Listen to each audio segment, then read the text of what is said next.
A gente colocou os cadernos lá naquela mesinha do fundo, justamente porque muita gente, às vezes na hora da palestra, quer vir aqui, aí como o palestrante está aqui, às vezes incomoda, passa na frente do palestrante. Aí a gente colocou lá para vocês ficam à vontade. Durante a palestra vocês podem ir lá, escrever, pegar o caderno que vocês quiserem. Eu acho que fica mais prático ficar lá. Vamos fazer uma tentativa. Se não der certo, a gente volta do jeito que é, mas eu acho que vai dar certo, tá? Boa noite a todos, sejam bem-vindos, tá? É um prazer receber todos vocês. A mensagem que eu vou ler é do livro Caminho, Verdade e Vida, de Francisco Cândido Xavier, ditado pelo Espírito Emmanuel. A espada simbólica. Não cuideis que vim trazer a paz à terra. Não vim trazer a paz, mas a espada. Jesus, Mateus, capítulo 10, versículo 34. Inúmeros leitores do Evangelho perturbam-se ante essas afirmativas do Mestre Divino. Porquanto o conceito de paz entre os homens, desde muitos séculos, foi visceralmente viciado. Na expressão comum, ter paz significa haver atingido garantias exteriores, dentro das quais possa o corpo vegetar sem cuidados, apodrecendo na ociosidade e ausentando-se dos movimentos da vida. Jesus não poderia endossar tranquilidade desse jair. E em contraposição ao falso princípio estabelecido no mundo, trouxe consigo a luta regeneradora, a espada simbólica do conhecimento interior pela revelação divina, a fim de que o homem inicie a batalha do aperfeiçoamento em si mesmo. O Mestre veio instalar o combate da redenção sobre a terra. Desde o seu ensinamento primeiro, foi formada a frente da batalha sem sangue, destinada à iluminação do caminho humano. E ele mesmo foi o primeiro a inaugurar o testemunho pelos sacrifícios supremos. Há quase 20 séculos, vive a terra sob esses impulsos renovadores. E ai daqueles que dormem, estranhos ao processo santificante. Buscar a mentirosa paz da ociosidade é desviar-se da luz, fugindo à vida e precipitando a morte. No entanto, Jesus é também chamado o príncipe da paz. Sim, na verdade, o Cristo trouxe ao mundo a espada renovadora da guerra contra o mal, constituindo em si mesmo a divina fonte de repouso aos corações que se unem ao seu amor. Esses, nas mais perigosas situações da terra, encontram nele a serenidade inalterável. É que Jesus começou o combate de salvação para a humanidade, representando, ao mesmo tempo, o sustentáculo da paz sublime para todos os homens, bons e sinceros.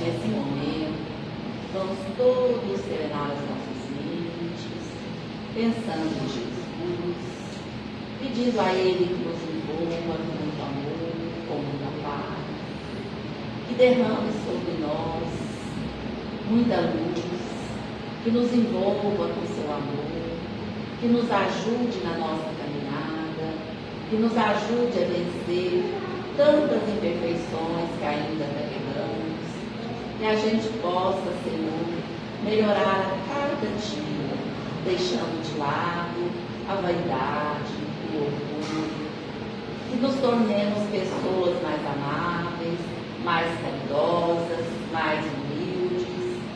Que Jesus, na sua infinita misericórdia, possa sempre nos guiar e nos amparar nos momentos difíceis e também nos momentos bons. Que Ele possa estar sempre conosco. Queremos também pedir aos benfeitores espirituais da nossa casa, ao mentor espiritual do nosso trabalho, que esteja conosco nessa noite, nos amparando, inspirando o nosso palestrante, que possamos, Senhor, sermos aquele que vai entender, aquele que vai compreender tudo aquilo que for nos passado nessa noite. Que Jesus, nesse momento, possa nos amparar, possa nos guiar, e que a espiritualidade amiga e benfeitora esteja conosco, agora e sempre. E com a permissão de Jesus, com o amparo dessa espiritualidade amiga e benfeitora, nós pedimos licença para darmos início aos trabalhos da noite de hoje. E que assim seja.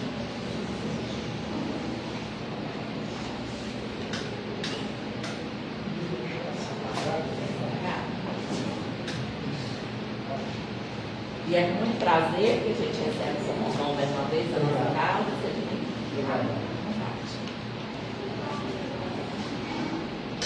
Então, boa noite a todos. Boa noite. Que a paz do nosso Senhor Jesus Cristo esteja no coração de cada um de nós.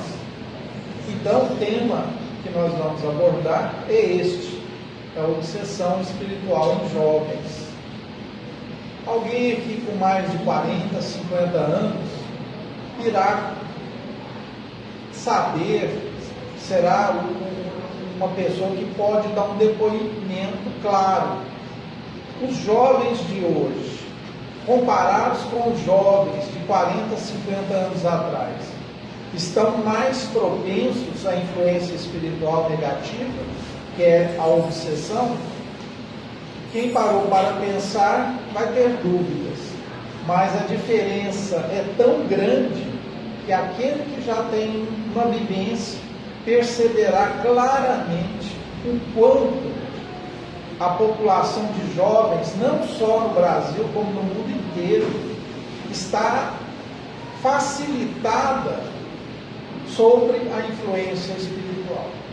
E isso não se dá pelo momento só da transição planetária, se dá pelas condições de vida, de hábito, de desejos, de experiências que os jovens na atualidade possuem. Ninguém aqui quer colocar que a época de vanguarda de 40, 50 anos atrás é melhor do que hoje.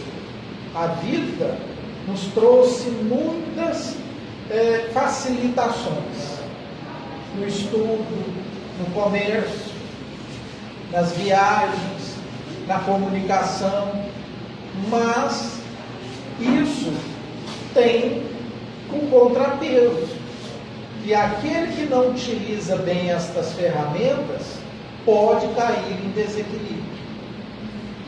Se uma pessoa ouve dizer que beber água faz bem à saúde, a maioria vai concordar. Mas pode ter um desavisado que passa a tomar 8, 10 litros de água por dia. E aí a água é um causador de doença, de desequilíbrio do funcionamento renal. Então, tudo na vida nós vamos ver que as facilidades que o progresso nos impõe devem ser usadas com sapiência e muitas vezes com conselhos de pessoas que já viveram situações parecidas.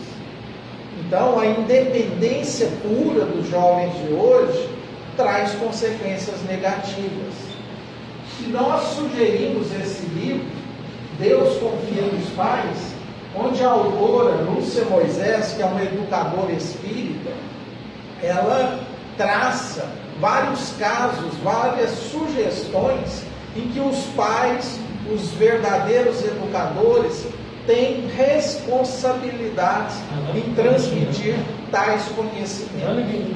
Então, as informações desse livro, para quem quer aprofundar esse estudo, que se interessa por esse assunto, é muito importante, porque nós vamos nos basear também no Evangelho segundo o Espiritismo, no Livro dos Espíritos, que tem informações valiosíssimas e que um conjunto disso tudo trabalha para a melhor unificação dentro da família. Quando Emmanuel coloca que a família é o instituto mais importante da face da Terra, não existe nada mais importante do que a família, nós vamos entender isso na prática. Quando a convivência familiar falha, e aí a aflição, a dor, o sofrimento, a tristeza, a melancolia abate sobre aqueles componentes da família. Nós sabemos que o conceito, de obsessão é um domínio que alguns espíritos possuem sobre certas pessoas. Então, é algo que deve ter uma certa sintonia. Um espírito desencarnado que tem a intenção, o desejo de prejudicar um espírito encarnado, ele vai usar de ferramentas onde ele tem o controle sobre a mente da pessoa. Então nós vamos ver mais adiante que existem vários tipos de obsessão, desde a mais simples até a mais complexa.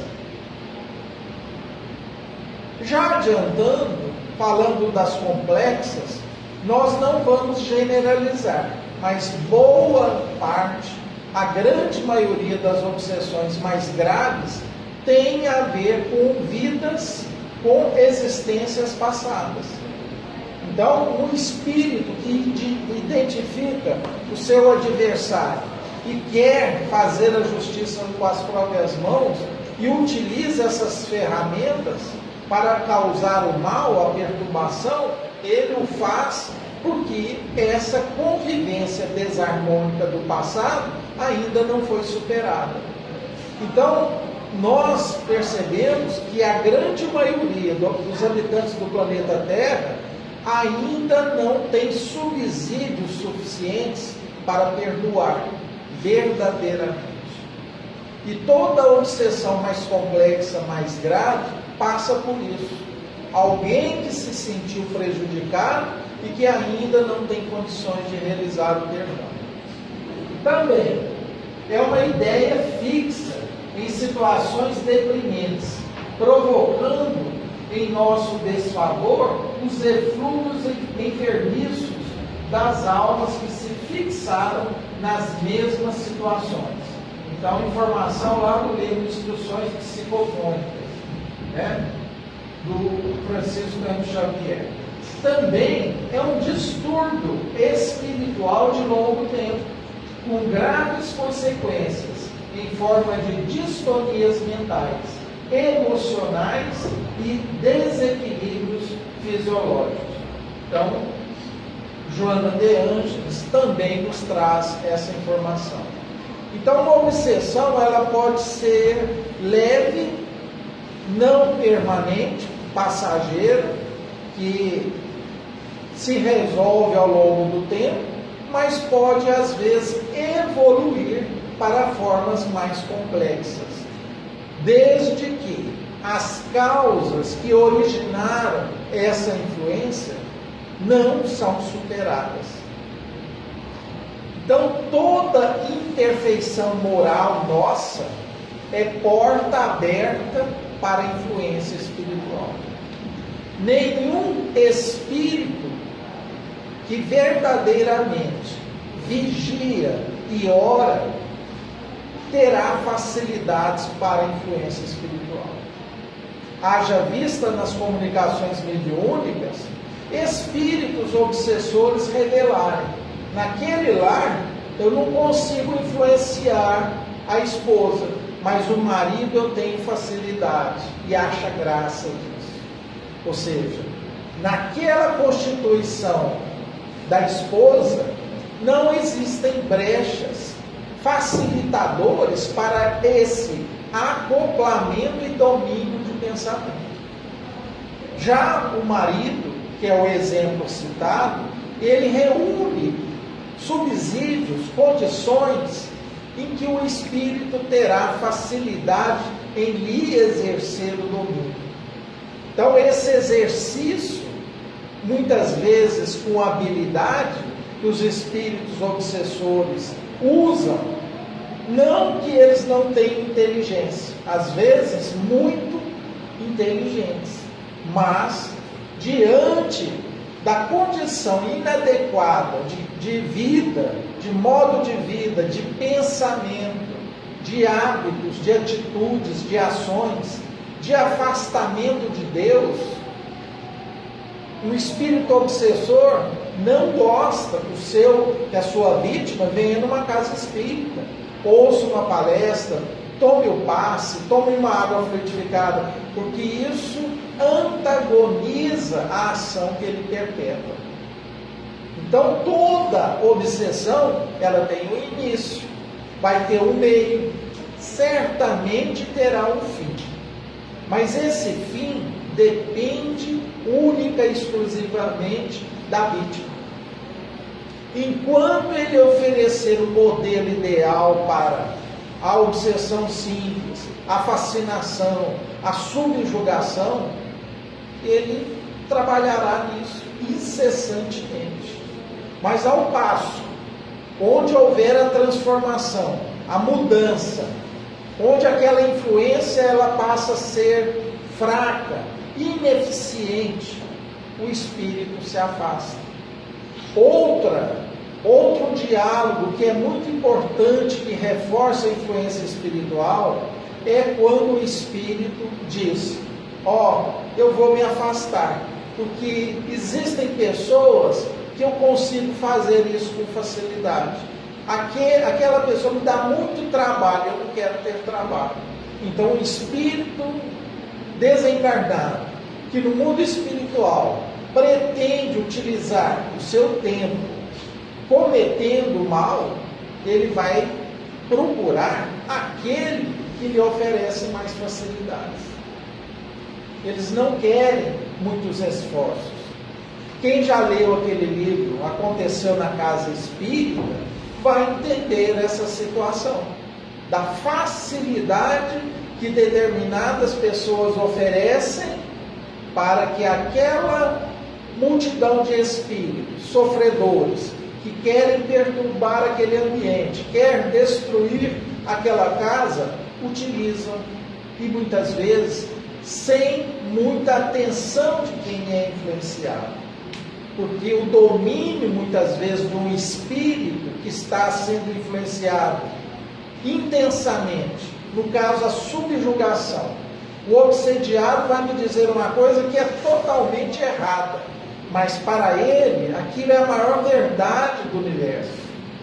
Então o domínio e a influência é tamanha que mentiras passam a se tornar verdades no entendimento daquela mente perturbada.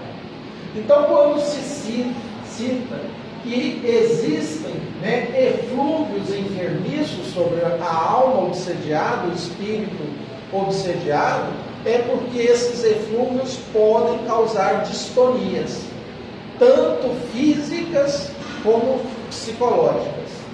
Existem muitas situações, por exemplo, de um médium que é ostensivo e não aceita a sua mediunidade e não procura uma casa espírita para receber tratamento, esclarecimento, equilíbrio daquela situação, que se tornam pacientes psiquiátricos, a ponto de dependerem de medicamentos fortes, controlados. É um caso de eflúvios negativos que leva ao comprometimento da saúde. E o que é a saúde? Não é o bem-estar físico, psíquico, social e espiritual da pessoa, do paciente?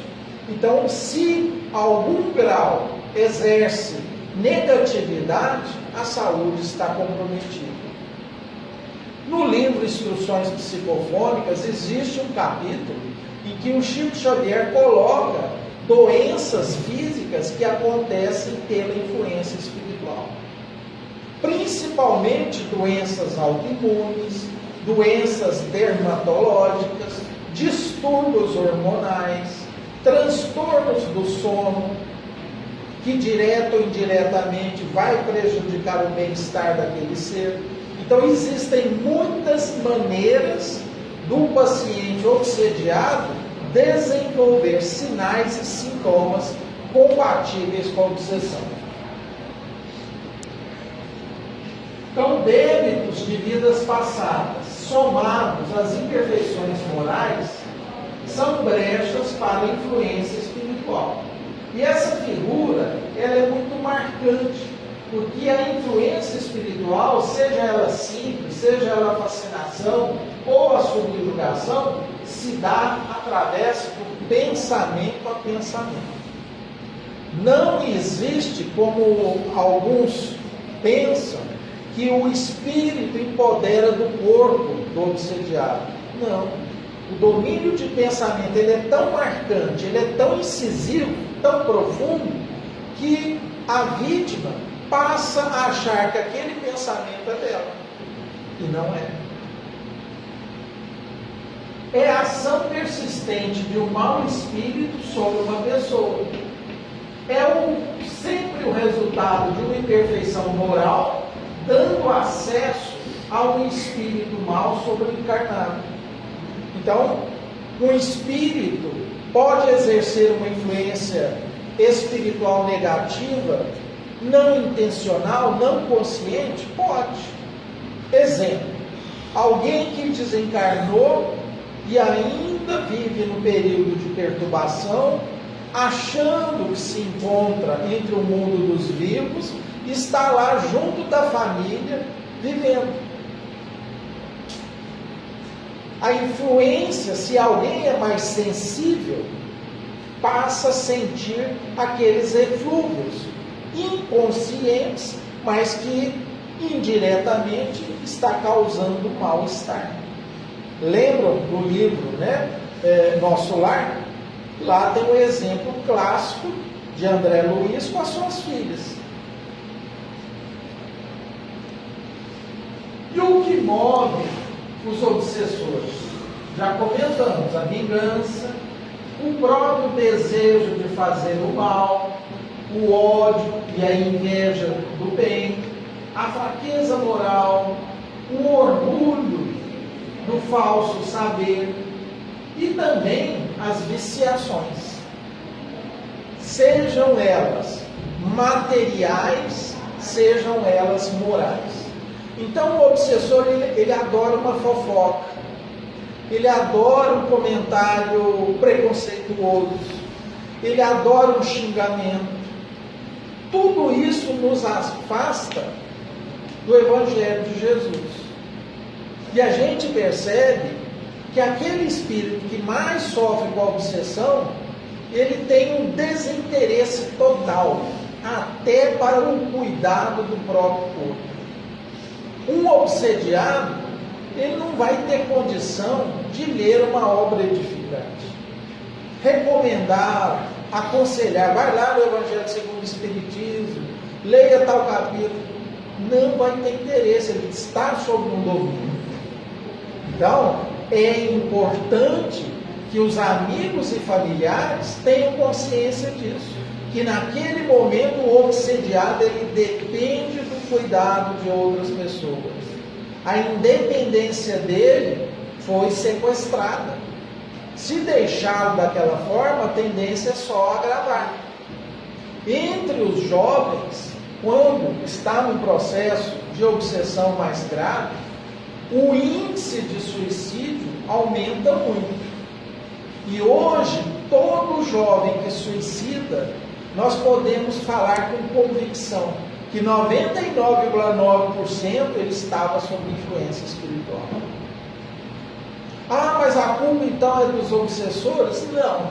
Eles são facilitadores para aquele intento. Em última análise, quem decide tirar a própria vida física é o obsediado. Ele ainda possui condições de resistir. Tanto é que Deus e a espiritualidade nos oferecem um anjo da guarda, que está à nossa disposição 24 horas por dia. Mas temos acesso, estamos propensos para receber as boas influências do nosso anjo protetor? Nem sempre. Então, os vícios, as drogadições que hoje campeiam campos universitários, festas, baladas, descompromisso com a sexualidade, são portas escancaradas. Eu não diria porta, seria um portão enorme para a influência espiritual. Então, como o apelo, do jovem a experimentar, a provar aquilo, achar que isso está na moda, o que os colegas e os amigos fazem, sem um esclarecimento devido, e aquilo que o professor psiquiatra Samitiba, já desencarnado, chama de falta do sentimento de pertencimento dentro das famílias, tem levado à aceitação destas sugestões. Então, um jovem que não tem aquela preocupação com a família, com interesse em preservar a saúde física e espiritual do lar, ele vai cair com facilidade nessas armadilhas. A drogadição, por exemplo, que no passado era raro encontrar um jovem dependente químico, hoje se tornou algo pandêmico. Estudos realizados em Uberlândia constatam que adolescentes, 14 deles têm uso contínuo de alcoólicos. Então, a gente percebe que o modismo, que aquele deslumbrar do jovem para o mundo, muitas vezes ele vai sem os alicerces da verdadeira educação. Então, quando o educador espírita recomenda que nós devemos fazer o evangelho no lar, nós devemos orientar os jovens, nós devemos mostrar a ele com conhecimento da ciência o mal que determinadas situações provocam, que muitos deles são conduzidos a experiências negativas por conta de um apelo, de um descuido que poderia ser evitado. Isso faz com que a responsabilidade intransferível dos pais não se abate. Então, ter em casa o Evangelho é remédio para toda hora. Pegar aquela criança difícil, senta aqui, nós vamos fazer o culto cristão, o Evangelho no lar, você vai entender por que isso vai ser suficiente. O meu filho cresceu, formou, está morando em outra cidade, não interessa. A semente foi plantada. A responsabilidade dos pais é intransferível sobre a educação. Os pais formam, a escola informa e o Evangelho transforma. Se a humanidade continuar distante de Deus, desatenta que o mais importante, o maior mandamento é amar a Deus acima de todas as coisas e o próximo como a nós mesmos, nós não teremos condição nem de nos amar. E nós fazemos o contrário, A gente ama a nós primeiro, é o orgulho, é o auto-amor, o orgulhoso. Depois, sobrar um tempinho, a gente ama o próximo, um amigo, um familiar. E, por último, está Deus. É o contrário. É Deus em primeiro, o próximo em segundo e nós em terceiro. Leia o capítulo do Evangelho segundo o Espiritismo, onde Kardec nos apresenta os caracteres do homem de bem. Se nós não formos homens e mulheres de bem no mundo, o que será da nossa família? Por que um país é tão difícil? Porque a maioria das famílias, que são as células da sociedade, não exerce com qualidade, com equilíbrio, aquilo que deveria exercer. O descuido daquelas ovelhas, que um dia serão arrebanhadas novamente, passa primeiro pela iniciativa da família. Porque só teremos um país melhor, uma sociedade melhor, a partir do momento que a família se tornar um expoente de luz, de entendimento, de prática do amor, da prática da convivência salutar. É difícil, claro, nós estamos no mundo de provas e expiações. Quem nos prometeu facilidades nesse mundo?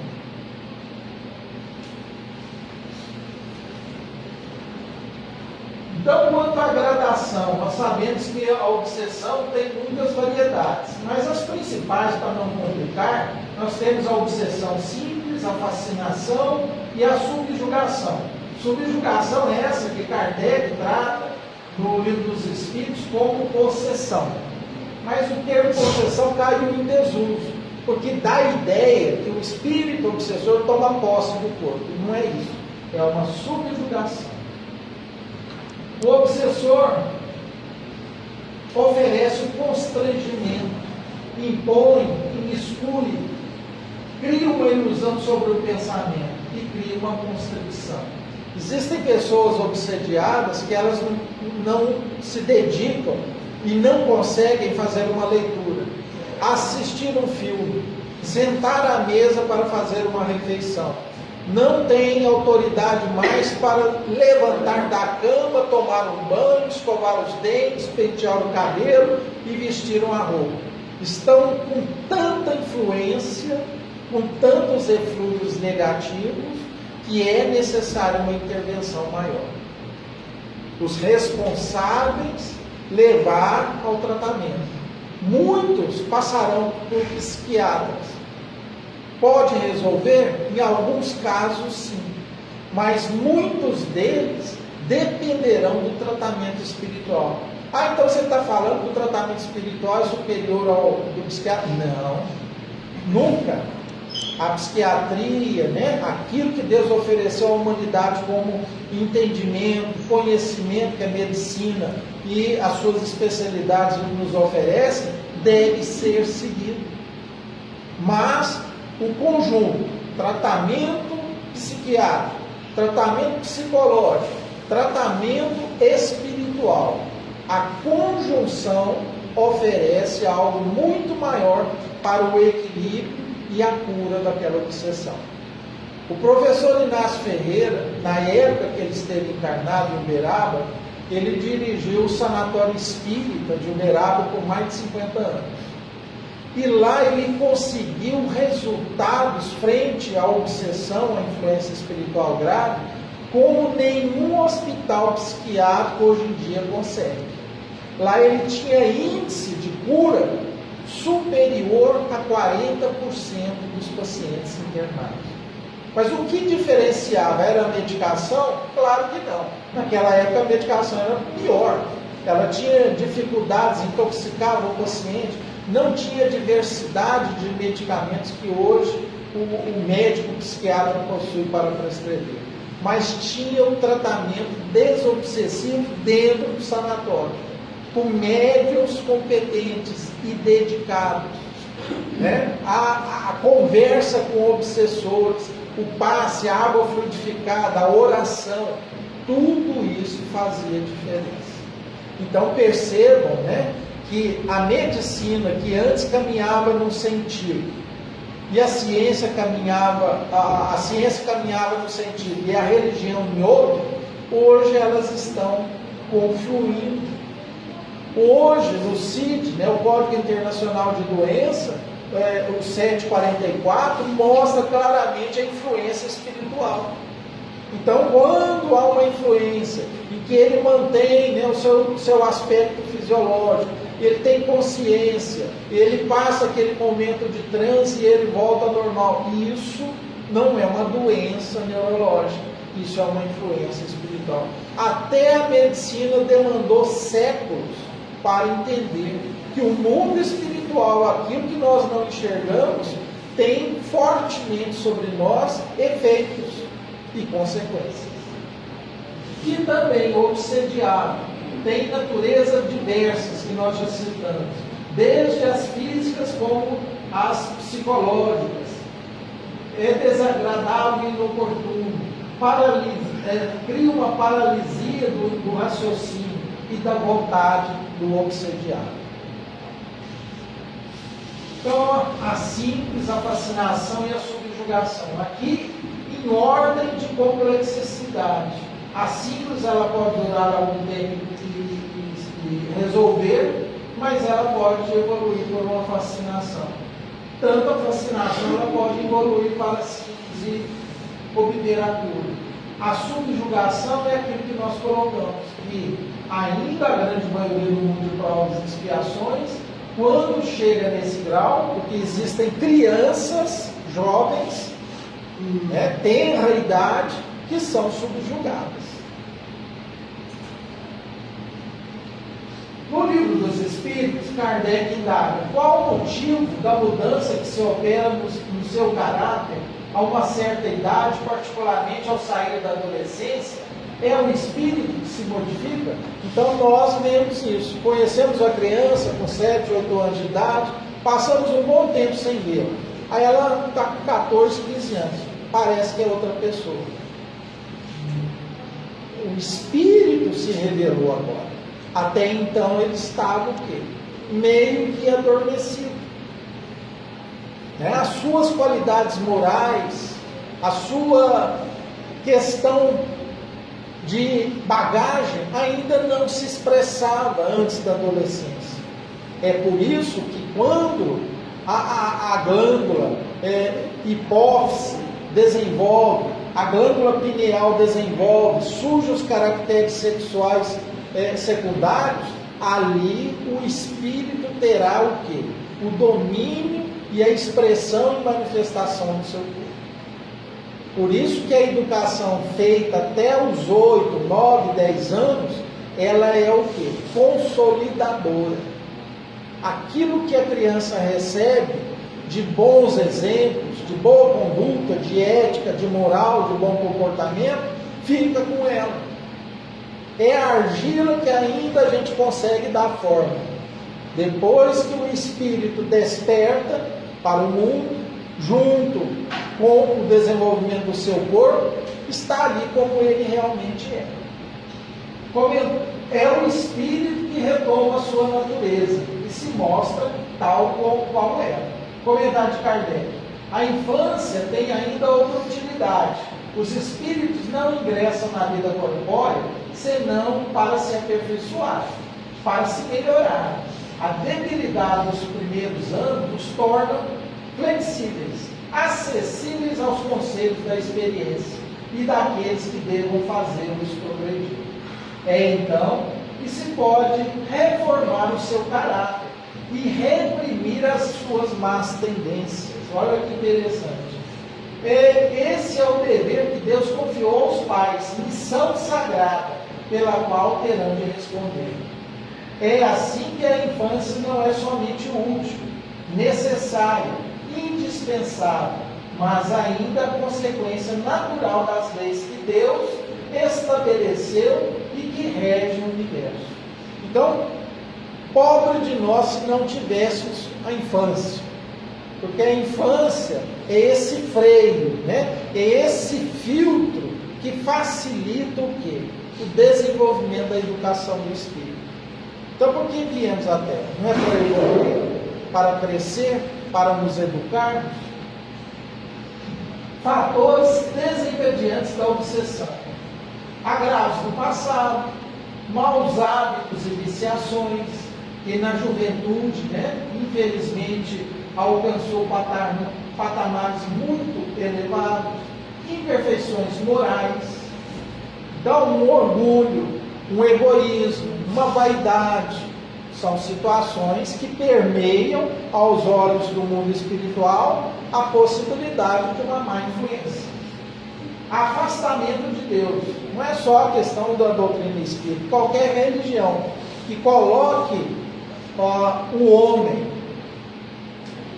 em condições de não entender, não se esforçar não priorizar a sua mortificação, coloca em situação de julgo perante aos espíritos obsessores.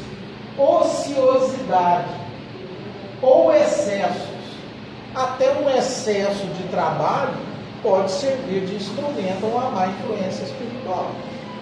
Olha o equilíbrio, a água, a quantidade de água que nós citamos no início. Emoções desequilibradas. E nós temos uma tendência, uma inclinação muito grande para ter emoções desequilibradas. Segundo a psicologia, a parapsicologia, mostra que o ser humano tem a tristeza, o medo, a raiva, o nojo ou o ódio e a alegria. Das 5 que eu citei, só a alegria que é boa.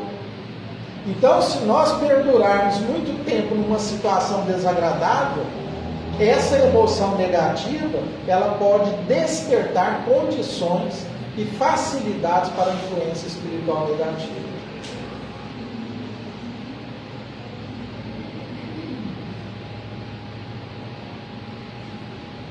Então, existe um trabalho que foi oferecido pela Universidade de Harvard, mostrando o seguinte, que as redes sociais podem piorar os transtornos emocionais? É uma pergunta. Então, segundo a psicanalista, as redes sociais podem ser nocivas a adolescentes e jovens mentalmente vulneráveis. É importante que as famílias saibam lidar com isso. E o que se observa em estudo próximo à nossa sociedade? Que o jovem de hoje, ele não passa menos de 4 horas sem estar vendo televisão, internet, mídias sociais, celulares e assim por diante. Ou seja, o excesso de informação e o excesso de tempo despendido com esses veículos de comunicação despertam fragilidades para a convivência. Não só social, porque isso está provado que aquele que é mais dedicado às mídias, tem um tempo maior de contato com as redes sociais, ele é mais recluso, ele é mais solitário, ele é mais fora da convivência de pessoa a pessoa. Ele evita essa convivência de uma maneira mais forte. E isso também prejudica a questão da influência espiritual. Porque o que os jovens estão assistindo e vendo nessas redes? Então é aquela história, né, que Sócrates nos coloca, os 3 filtros. É bom? É verdadeiro? É útil? Se a gente está escorregando nisso, é porque não é salutar, não é equilibrado. E para a gente encerrar, na 582 do Livro dos Espíritos, pode-se considerar como missão a paternidade? Resposta: é sem contestação possível uma verdadeira missão. É ao mesmo tempo grandíssimo dever e que envolve mais do que o pensa o homem. A sua responsabilidade quanto ao futuro. Deus colocou o filho sob a tutela dos pais, a fim de que estes os dirijam pela senda do bem. E lhes facilitou a tarefa, dando àquele uma organização débil e delicada até os 7, 8, 10 anos, que o torna propício a todas as impressões. Muitos há, no entanto, que mais cuidam de aprumar as árvores do seu jardim e de fazê-las dar bons frutos em abundância, do que de formar o caráter de seu filho. Se este vier a sucumbir por culpa deles, suportarão os desgostos resultantes dessa queda e partilharão os sofrimentos do filho na vida futura, porque não terem feito o que lhe estava ao alcance, para que ele avançasse na estrada do bem. Então isso chama a atenção para todos nós da nossa condição passageira nesse mundo, que muitas vezes a ambição de conquistas, de planos, não estão acima da nossa responsabilidade como educadores. Porque a educação bem desenvolvida, bem acrescida no conteúdo de cada espírito, é condição libertadora e de felicidade no mundo espiritual. Kardec indaga: a felicidade e a tristeza no mundo espiritual é igual à da terra? Os espíritos respondem que não. Que lá, tanto a tristeza quanto a alegria, a felicidade, ela é multiplicada. Então, cuidado com aquilo que nós estamos fazendo, né, da nossa oportunidade. Muitas situações exigem de nós renúncias, mas renúncias com responsabilidade, orientadas pelo Evangelho de Cristo. Então seria isso. Agradeço a atenção de todos, que possamos ter um resto de semana aí de muita paz, ânimo, coragem para os nossos enfrentamentos. Que assim seja.